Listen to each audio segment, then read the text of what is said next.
అంతకన్నా వస్తే అండి బీజేపీకి జగన్మోహన్ రెడ్డి గారు ఇంపార్టెంటా, చంద్రబాబు గారు ఇంపార్టెంటా, లేదా బీజేపీకి టీడీపీ ఇంపార్టెంటా, వైసీపీ ఇంపార్టెంటా? దీనికి సమాధానం కొంచెం మీరు ప్రశాంతంగా ఒక 5 నిమిషాలు ఆలోచిస్తే ప్రతి ఒక్కరికి సమాధానం వచ్చేస్తుంది.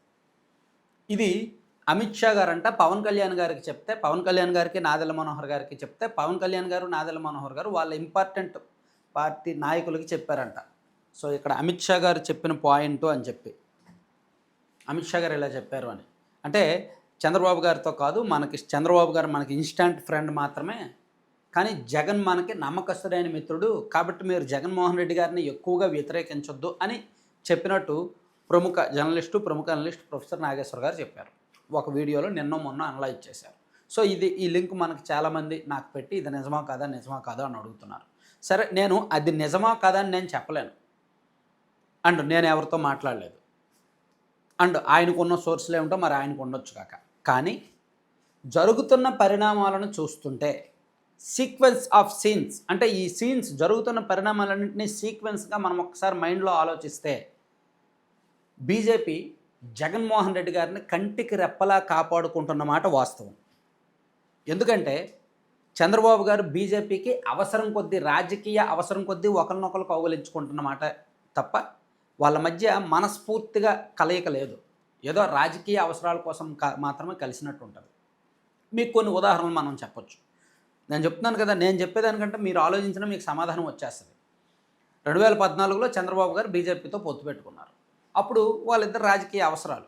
సో ఇక్కడ రాష్ట్రంలో టీడీపీ అధికారంలోకి రావాల్సి ఉంది, కేంద్రంలో బీజేపీ అధికారంలోకి రావాల్సి ఉంది. కాబట్టి వాళ్ళ సెంట్రల్ ఇంటెలిజెన్స్ రిపోర్ట్లు, రకరకాల సర్వే ప్రకారం చూస్తుంటే రాష్ట్రంలో టీడీపీకి కొంత ఎడ్జ్ ఉంది కాబట్టి వాళ్ళు ఇక్కడ పొత్తు పెట్టుకున్నారు, అధికారంలోకి వచ్చారు.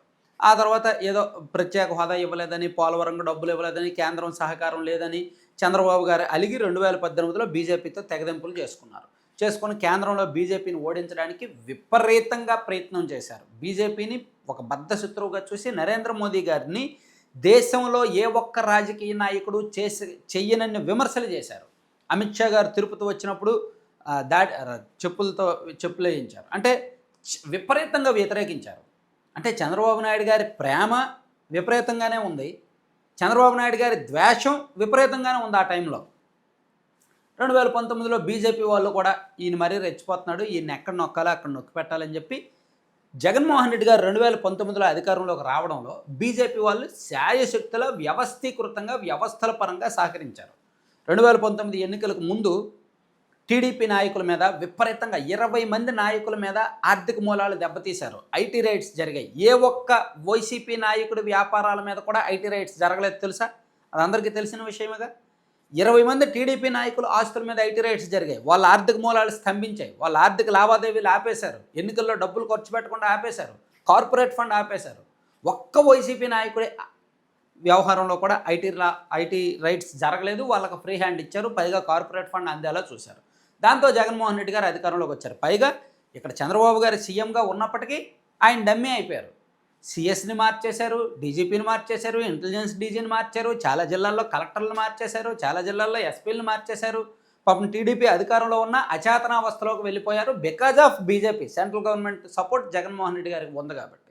అలా జగన్మోహన్ రెడ్డి గారు 2019లో అధికారంలోకి వచ్చిన తర్వాత తనను గెలిపించడానికి సహకరించిన బీజేపీని ఆయన అన్ని విధాలా సహకరించారు. సో బీజేపీ ముఖ్యమంత్రులు, ఈవెన్ ఎన్డీఏ ముఖ్యమంత్రులు కూడా ప్రధానమంత్రి నరేంద్ర మోదీ గారిని కలవనన్ని ఎక్కువ సార్లు జగన్మోహన్ రెడ్డి గారు నరేంద్ర మోదీ గారిని కలిశారు. సో వాళ్ళు అడిగినా అడగకపోయినా, అవసరం ఉన్నా లేకపోయినా వైఎస్ఆర్ కాంగ్రెస్ పార్టీ ఎంపీలు బీజేపీకి ఎప్పుడూ మద్దతుగానే ఉన్నారు. వ్యవసాయ చట్టాలకు, వ్యవసాయ బిల్లులకు, అనేక వివాదాస్పద చట్టాలకు మద్దతుగా నిలిచారు. వైసీపీ రాజకీయ విధానాలకు వ్యతిరేకమైన చట్టాల్లో కూడా, మైనారిటీ వ్యవహారాలకు సంబంధించిన బిల్లుల్లో కూడా వ్యతిరేకంగా ఓటు వేయలేదు. అవసరమైతే బయటకు వచ్చేసారే తప్ప, బాయ్కాట్ చేశారే తప్ప వ్యతిరేకంగా ఓటు వేయాల. అంటే ఎక్కడా కూడా బీజేపీని జగన్మోహన్ రెడ్డి గారు వ్యతిరేకించాల. 2024లో ఓడిపోవడానికి ముందు కావచ్చు, 5 ఏళ్ళు కావచ్చు, ఓడిపోయిన తర్వాత కావచ్చు. కానీ చంద్రబాబు గారు చూడండి, మళ్ళీ 2024 వచ్చేసరికి మళ్ళీ బీజేపీతో పొత్తు పెట్టుకున్నారు. ఎందుకంటే అవసరం కోసం పొత్తు పెట్టుకున్న తర్వాత ఇద్దరు ఒకరినొకరు విపరీతంగా పొగుడుకుంటున్నారు. అంటే చంద్రబాబు గారిది అతి ప్రేమ లేదా అతి ద్వేషం. అవసరానికి మించిన ప్రేమ లేదా అవసరానికి మించిన ద్వేషం. ప్రేమించిన దగ్గర చేసుకున్నా అలాగే దగ్గర చేసుకున్నారు, ద్వేషించినా అలాగే ద్వేషించారు. సో ఈ అతి అనేది ఇన్‌స్టాంట్‌గానే అనిపిస్తది.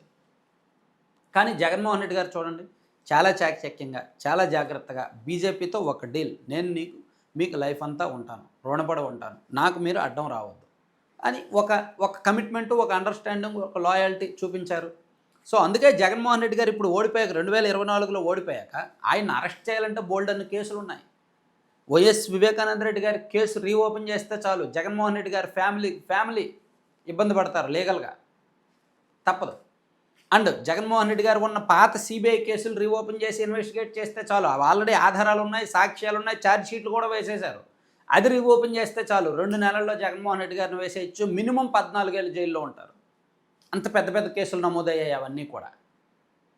అలాగే అంతెందుకు ఈ మధ్య లిక్కర్ స్కామ్ అని కూటమి అధికారంలోకి వచ్చాక ఇన్వెస్టిగేట్ చేశారు. 3,570 కోట్లు అవినీతి జరిగింది, ఇందులో సింహభాగం జగన్మోహన్ రెడ్డి గారి ప్యాలెస్కే వెళ్ళింది అని చెప్పి ఛార్జ్ షీట్లు వేశారు. అంతిమ లబ్ధిదారు ఆయన, నెలకి 50-60 కోట్లు జగన్మోహన్ రెడ్డి గారికి వెళ్ళింది అని చెప్పి ఛార్జ్ షీట్ కూడా వేసింది.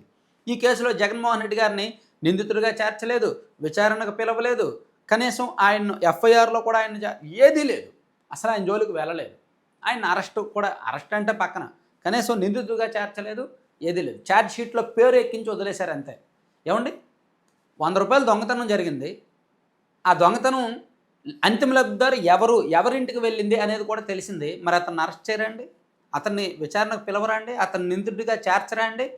చూడండి, అదేదో పిల్లి గుడ్డిదైతే ఎలుగేదో చేసినట్టు ఇలా ఉంటుందన్నమాట. జనం గుడ్డోళ్ళని చేస్తున్నారు ఈ వ్యవస్థలు, ఈ రాజకీయ నాయకులు అందరూ కలిసి.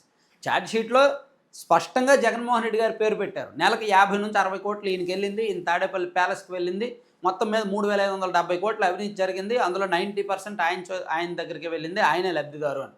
కానీ ఏమీ లేదు, యాక్షన్ లేదు. కారణం ఏంటి? బీజేపీ వాళ్ళు. సో ఇలా చాలా విషయాల్లో, చాలా వ్యవహారాల్లో జగన్మోహన్ రెడ్డి గారిని కంటికి రెప్పలా కాపాడుతున్నది బీజేపీ వాళ్ళే. కాబట్టి ఇక్కడ అమిత్ షా గారేమీ సీక్రెట్గా పవన్ కళ్యాణ్ గారికి చెప్పక్కర్లేదు, పవన్ కళ్యాణ్ గారేమీ ఇక్కడ కేటర్కి చెప్పక్కర్లేదు. జరుగుతున్న పరిణామాలు ఆలోచిస్తే కాస్త 18 ఏళ్ళు నిండి అరకొర రాజకీయ జ్ఞానం ఉన్న వాళ్ళకు కూడా ఈ జరుగుతున్న సన్నివేశాలన్నీ ఆలోచిస్తే జగన్మోహన్ రెడ్డి గారికి బీజేపీ అండదండలు పుష్కలంగా ఉన్నాయి అనేది అర్థమవుద్ది. రేపు పొద్దున్న 2029లో ఒకవేళ టీడీపీ గ్రాఫ్ పడిపోయిందో అనుకోండి, కూటమి గ్రాఫ్ పడిపోయిందో అనుకోండి, కాస్త టీడీపీ వైసీపీ సమంగా ఉన్నాయో అనుకోండి, అప్పుడు బీజేపీ వాళ్ళు ఇమీడియట్గా టీడీపీతో తెగదెంపులు చేసుకుని వైసీపీకి సహకరించిన ఆశ్చర్యపోక్కర్లా. ఎందుకంటే ఇన్స్టంట్ ఫ్రెండ్షిప్ అలాగే ఉంటుంది. ఇన్స్టంట్ ఫ్రెండ్షిప్ ఇది అలాగే ఉంటుంది. ఇదేమి శాశ్వతమైన బాండింగ్ కాదు. అయితే చంద్రబాబు గారితో పోలిస్తే నారా లోకేష్ గారు కొంతవరకు బెటర్. బీజేపీ విషయంలో కొంత తన నమ్మకాన్ని నిరూపించుకునే ప్రయత్నం చేస్తున్నారు, తన లాయల్టీని నిరూపించుకునే ప్రయత్నం చేస్తున్నారు. కానీ లోకేష్ గారి కంటే జగన్మోహన్ రెడ్డి గారే బీజేపీకి నమ్మకస్తుడిగా ఉంటారు, చెప్పిన మాట వింటారు.